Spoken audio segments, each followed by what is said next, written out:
Alright, so we've got Star Wars Force Unleashed 2 on the Wii, and this is the multiplayer mode. You can choose among 8 different characters. Darth Vader, Boba Fett, and Starkiller, and all sorts of other folks. And we've got, what do we got here? Asajj Ventress, we've got Mars Brood, General Rom Koda, the Boba Fett. There's a new character Of some sort. and Proxy. And all of the characters have their own abilities and play differently from each other. Okay. So now we can select our arena. Let's go to Cato Nemoidia. Alright. And we're hearing the voice of James Clarendon, who is the designer of this mode. He's going to tell us a little bit more of how this works. Some of the inspirations, which you're going to think Smash Brothers when you see it, but there's some other ideas going on in here. We're going to introduce you to the characters. Proxy can shape change into any of the other characters. He was sort of inspired by Shang Tsung from Mortal Kombat. And Darth Vader, of course, for Zangief. What you're looking at here is the controls here. Alright. A button is attack, B is jump. You can double jump. Additionally, because we had so many arguments over whether it should be A or B for jump, each player can swap those if they desire. Down is dash, which is sort of like a roll from Capcom SNK 2. You can shake the nunchuck for a secondary attack, hold Z for block, charge your special ability with C, and that's what we got. You can press up for taunt. Alright, we ready? Let's do it! And who's this big guy in the middle? That is the Gorog, and I can't say much about him yet. But he will be encountered in the single-player game. Oh, Force Unleashed 2, okay. Yeah. He's one of our bosses.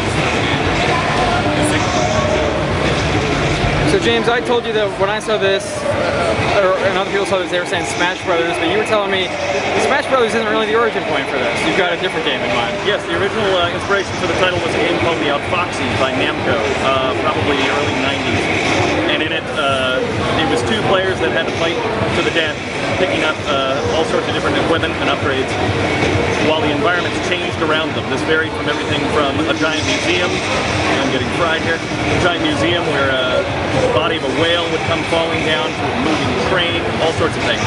And here we wanted to make the play space really be threatening to the player. So this Gorog, this large fellow who just launched Darth Vader into the sky, is clearly sort of a threat and something you can actually use to your advantage as you, here we go, as you fight your way through it. Can you talk about the abilities of the characters that we have here and some of the special things they can do? Certainly. So I'm playing Mars Brood. Her special ability is, includes a Force Repulse, which will blow everybody out of the way. She's also got a short-range saber throw that goes in both directions. It's pretty useful. Player 1 over there is Proxy, the droid. What he can do is he can shape change into anybody just by shaking the nunchuck. He's pretty weak on his own, so it takes sort of a pro player to be really good with him. Lastly, we have Darth Vader, who has Force Choke. He can send that flying across the arena and paralyzing everybody. He's also got a heavy attack that'll break a block. Oh, thanks.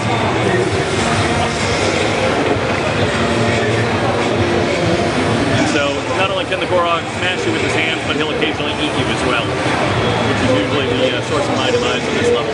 And we've got a limited number of lives that we're playing through, and you're knocking people's health meters down in order to defeat them and take their life, right? Correct. And then you've also got these blue Force energy tanks that are appearing down here. You can hold up to 3 of them. So you can get off one of your special abilities for a quick shot, or you can charge it up, at which point you become vulnerable. Ah!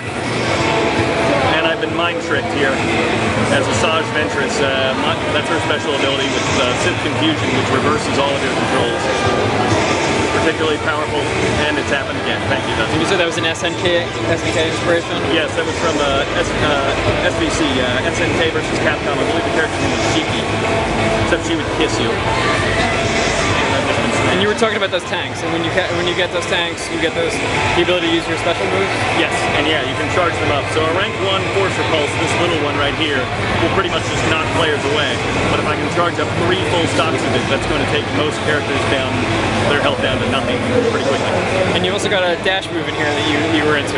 Yeah, this is the Capcom SNK 2 reference, sort of the roll in that game, which let you be invulnerable while you were dashing. It's really useful if you're stuck in a big melee. You can just quickly get out of it and get away. It's also very good for increasing the distance of your jump. All right. Fantastic. So this is part of the Force Unleashed 2, which comes out on the Wii on October 26th. Yes. Very cool. Good stuff.